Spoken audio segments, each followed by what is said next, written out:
Estamos de volta. Saúde do trabalhador, relações de trabalho. Essa é a conversa de hoje no Melhor e Mais Justo. Estão aqui com a gente Remígio Todeschini, ex-secretário de Políticas Públicas de Emprego do Ministério do Trabalho, é doutor em Psicologia Social do Trabalho e das Organizações.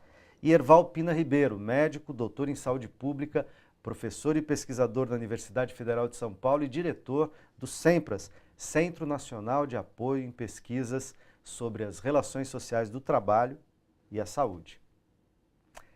Dentro desse cenário de aumento da pressão e também da vulnerabilidade dos trabalhadores, que é o cenário atual, né? Como resistir? Como promover saúde e segurança resistindo ao desmonte? Tem algum jeito, Remy, de resistir? Olha, tem uma... É bom recordar, Tuto, que tem uma luta muito importante aqui no ABC, em alguns sindicatos, nessa defesa da promoção de saúde. Quer dizer, você tem a forma na organização de comissões de fábrica, na questão de CIPA.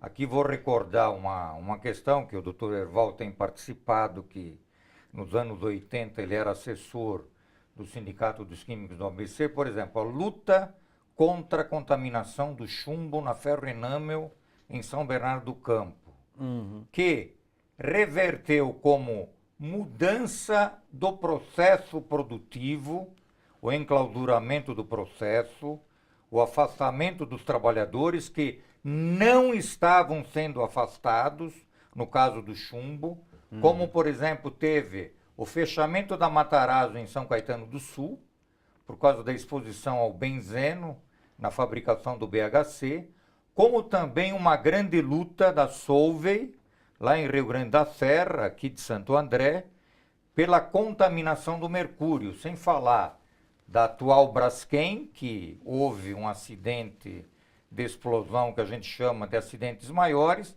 e recentemente houve um grande movimento em Campinas, numa fábrica da Shell, BASF, que fabricava agrotóxicos, e devido à contaminação tanto dos trabalhadores como da população em torno, teve de fechar. E aí foi paga a maior indenização hoje no Brasil, frente à questão, quer dizer, tanto em questão do fechamento, como a empresa tende, junto ao Ministério Público do Trabalho, disponibilizou mais de 200 milhões para estudos e pesquisas na área de saúde do trabalhador. Então, diria que nós não estamos assim na defensiva. Houve ofensivas, que elas têm de continuar, porque se a gente também ficar parado, o bicho pega, claro, na expressão popular. Então, diria eu que temos uma história de 30 anos aqui no ABC, em várias partes do Brasil, de reação a isso aí. Agora, o fato que debilitaram tanto a legislação trabalhista, que aí dizem o seguinte, olha, não precisa ter normas em saúde e segurança do trabalho. E é bom recordar que os países do primeiro mundo, do norte, vai colocar Suécia, Noruega, Dinamarca, tem 10 vezes mais legislação em matéria de saúde e segurança do que no Brasil, por exemplo. Mas também lá é pressão do movimento social e do movimento sindical. Então, isso é importante. E Erval? Você me permite, eu acho o seguinte, tudo que o Remy falou é absolutamente uma história, tem uma história, mas é uma história de dominação. E é uma história de não autonomia nessa questão. O grande problema é que nós estamos, como se fosse brigando embaixo sempre, na defensiva. Por quê? Porque a massa de controle da sociedade, ela casa também com a aceitação de algumas teses do capital. A tese do capital é o seguinte, a solução para esses problemas é a regulação. E o problema da regulação, quem gere o Ministério do Trabalho?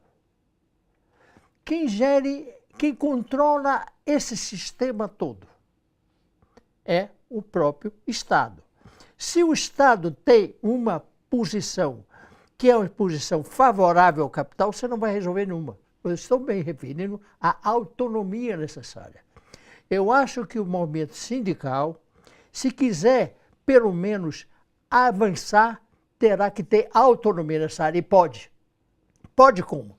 Pode elaborando um projeto para si. Não há por que depositar na mão de médicos, de engenheiros, de psicólogos, o que seja, as questões dessa natureza. O sindicato pode ter uma autonomia, sim. O sindicato tem uma maturidade, tem uma experiência concreta, porque eles é que sofrem. Os médicos, os engenheiros, os psicólogos aprendem nos trabalhadores o que fazer, só que o fazem em função das próprias categorias e dos seus empregos. 80% dos médicos que trabalham nessas empresas são fiéis ao capital e ao seu empregador, não à classe trabalhadora. E se esperar pela classe, por esses médicos, por esses técnicos, não vai haver qualquer regulação, vai ser sempre retrógrada. Isso porque não há autonomia do movimento sindical. E ele pode ter. Há formas de você ter autonomia disso. Por exemplo, não é evitar a doença, é trabalhar para que ela não exista. E ela só existe na medida que vocês trabalhar sobre as relações sociais do trabalho. Quer dizer, você tem que inserir-se a sua atuação política. Nós estamos falando de política, não é de regulação. Nós estamos falando de política. É preciso fazer política. E os sindicatos não têm feito política porque acreditam nos médicos e na medicina. Então você enche tudo quanto é lugar de técnicos. E os técnicos não estão por aí. Os técnicos estão voltados para os seus interesses corporativos. Os técnicos estão voltados para quem lhes paga o salário. Do mesmo jeito que os trabalhadores preservam seus empregos e calam. E eles precisam acabar com esse silêncio. O que está condenando e fazendo com que esses problemas sempre tenhamos uma posição defensiva é que não estamos enfrentando a verdade. A verdade é que o Estado é um Estado dominado. E dominado pelo capital. E dominado hoje não por Estado-nação. Porque este país nunca teve um Estado-nação. Esse país sempre teve um país dependendo de uma nação que controla o mundo. Se chama imperialismo norte-americano. Quando nós nos referimos ao monopólio, nós estamos nos referimos ao monopólio porque o centro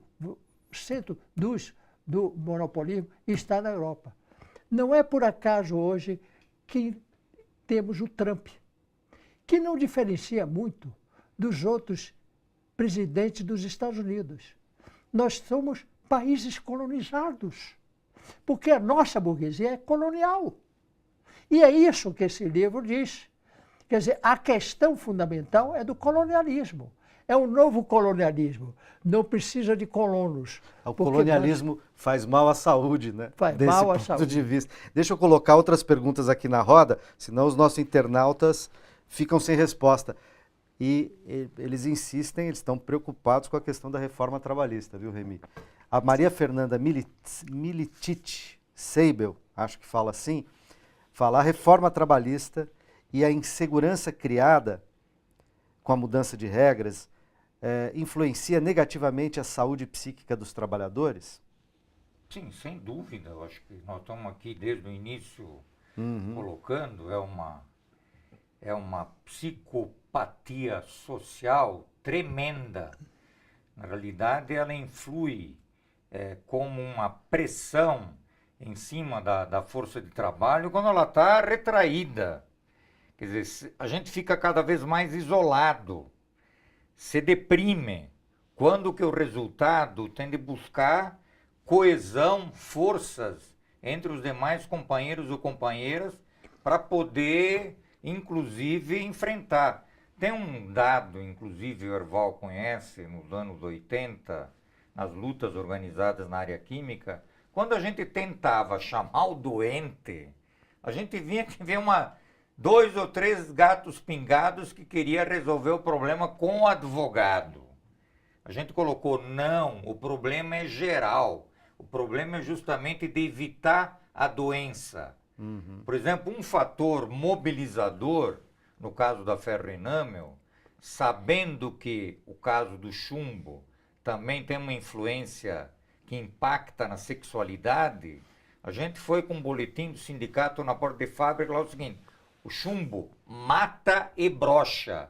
A Assembleia encheu, porque, bom, eu não quero ter esse problema de futuro. Claro que a questão da sexualidade impacta muito, e do ponto de vista também psicológico. Claro. Então, eu diria o seguinte: não é retrair, não é ficar deprimido. Na realidade, é buscar, de qualquer maneira, uma forma de organização. Ou é movimento social, na questão da moradia, na questão da saúde, na questão da educação, o próprio movimento sindical. Agora, não temos outra saída do que ter um Estado um pouco mais independente, ou ao menos não totalmente nas mãos do capital, mas em que os trabalhadores possam estar aí juntos. Vou dar um exemplo.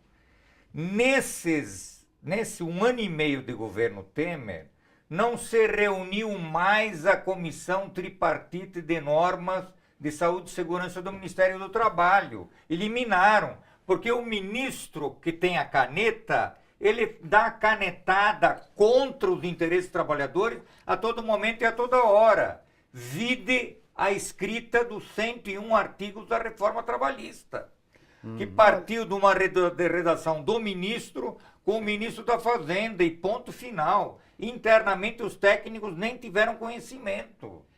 Agora, eu insisto numa questão que não só eu insisto, é que esses problemas são questões políticas. Sem dúvida. Evidentemente, quem faz política é quem está devendo fazer política. Quer dizer, se nós ficarmos em cima das corporações e dos desejos das corporações, nós não estamos fazendo política. Quem está fazendo política é o Banco Central. Quem está fazendo política é o ministro da Fazenda. Quem está cortando a Previdência é o ministro da Fazenda. Os e é bancos, candidato. né, Evaldo? Pois é. E os bancos? Esses é que estão fazendo política. O Banco Central. Esse é o banco privado. Nós estamos querendo fechar o Banco do Brasil, que já perdeu os 60%, e a Caixa Econômica Federal. E os bancos todos que financiaram o precário industrialização do Brasil. Estão querendo acabar, inclusive, com o BNDES. Então, esse problema é que, na verdade, o processo de industrialização do Brasil é de um processo de dependência econômica.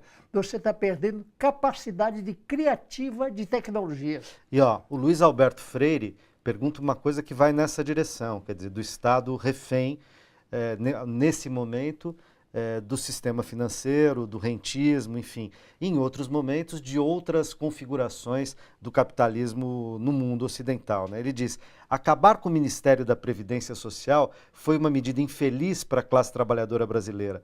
Gradativamente, as políticas da área serão esquecidas ao invés de avançarem. É isso mesmo que esse governo quer? É isso mesmo que vai acontecer?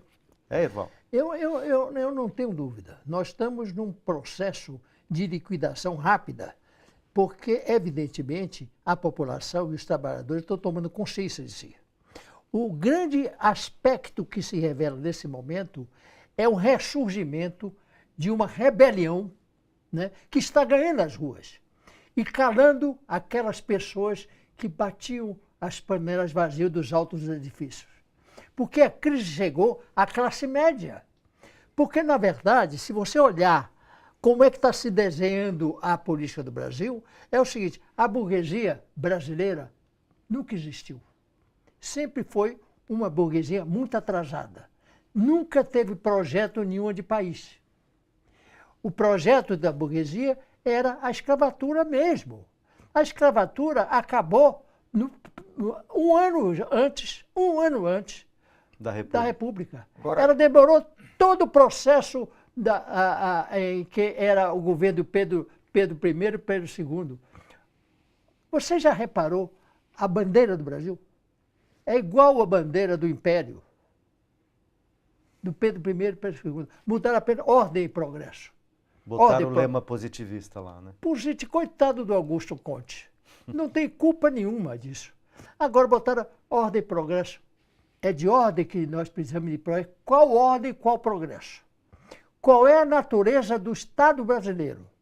É o Estado que nasceu na República, dependendo dos Estados Unidos. Agora, Veja, não é questão. O problema dos Estados Unidos, o que está acontecendo nos Estados Unidos, está acontecendo nos Estados Unidos, o papel que ele está desempenhando como protagonista do capitalismo internacional. E da atual fase do capitalismo, né? E aí, Tuto, acho que uma questão da Previdência, é bom recordar o seguinte: nós, no atual governo golpista Temer, estamos sendo governados diretamente pelos bancos.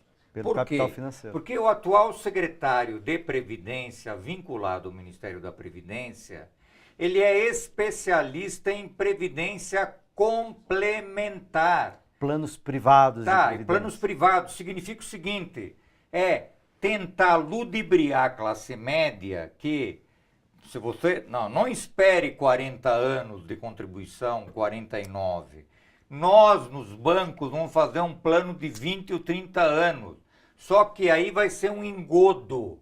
Porque enquanto a Previdência Pública garante o teu salário, quando calculado até o final da vida, o banco privado vai garantir até a tua capitalização. Se você viver mais, acabou. Imagina, com 89 anos, 90 anos, eu vou ter mais 10 anos, acabou a minha aposentadoria num banco. É um engodo tremendo. Por isso que estão forçando a barra nesse momento na questão da reforma. Ô, Remy, deixa eu te perguntar uma coisa, que é uma pergunta, nosso tempo está acabando, eu ainda tenho perguntas aqui, vou tentar colocar, o professor Azevedo como fica a reabilitação profissional? Ninguém toca nesse assunto, recolhe-se os impostos e quem é responsável por reabilitar o trabalhador que ficou doente ou ficou inválido? Não, o responsável é a Previdência. Mas a Previdência, no projeto de privatização da Previdência, no tempo do Fernando Henrique, acabou praticamente com a reabilitação profissional. O Herval, que é médico da Previdência lá de trás, sabe que existiam dois grandes centros de reabilitação aqui em São Paulo. Acabaram, até porque também havia integração com o INAMPS, que era a questão da assistência médica. Na verdade, é o seguinte, o sistema de seguro social é dos tempos de Bismarck.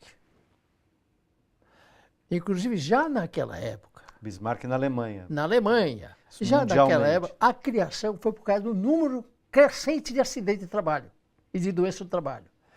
Ele fez um tapa-boca tirando isso. Mas isso não vamos remoer essa questão. O que eu acho que é importante nesse negócio é o seguinte, a previdência privada acaba-se com a previdência pública para estimular a privada.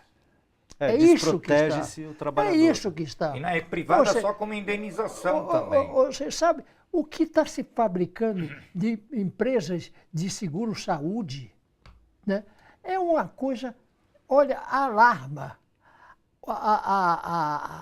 O escândalo e a mídia tem um papel muito grande nessa história, que vende à torta e direito. Eu nunca vi. Eu abro meu e-mail, só está vendendo projetos de programas de assistência médica. Plano de saúde. Os médicos... Em detrimento de um sistema universal de saúde que é o nosso, que é o SUS. Os médicos... Eu fui secretário-geral da Associação Médica Brasileira, no movimento de recuperação daquele tempo. Os médicos estão pegando tudo para segurar, porque eles não querem sair daqui, da capital, não querem ir para o interior. E diga-se de passagem, você pega um pouquinho aí, um pouquinho, o médico está trabalhando 12, 14 horas por semana, por dia. Evidentemente, você tem uma péssima medicina com toda a tecnologia que você tem. Então, a gente precisa sentar e o movimento sindical e a população, porque, veja bem, você sabe o que está acontecendo com a tuberculose? A tuberculose disparou no Brasil. Você está Está vendo o que está com leishmaniose, com tudo? Está disparando. Todas as doenças antigas Sífilis. estão Nós temos crescendo. nós temos uma epidemia Por causa da de um miséria, as surto de pessoas sífilis. estão caminhando de São Bernardo para o centro para ganhar uma miséria de um dia de trabalho. A fome está emergindo forte no Brasil. De novo. Está novamente com fome. Eu acho que essa questão é um escândalo tão grande que ou acontece uma coisa forte, e eu espero que as centrais sindicais e os sindicatos aguerridos assumam isso e digam assim, vamos parar com isso. Vamos parar com isso. Porque senão, esse país, quando for recuperar, perdeu a água que tinha, perdeu a saúde da sua classe trabalhadora, porque a miséria do salário, como é que você pode satisfazer a fome das pessoas que não estão podendo sair daqui para trabalhar no centro da cidade a pé? Não é falsidade, não. Eu tenho gente que está fazendo isso. Gente jovem. A taxa de suicídio nessa... E mais, você já reparou a taxa de gente que está prisioneiro no Brasil? Nossa, é imensa. Mas esse seria um outro programa. Outro programa. Infelizmente, o nosso tempo acabou, porque o tema é candente e precisa, de fato, ser enfrentado. Queria agradecer muitíssimo, Remy, Erval, e a você que nos acompanhou até aqui. A gente se encontra na próxima quinta ou a qualquer momento na internet. Forte abraço.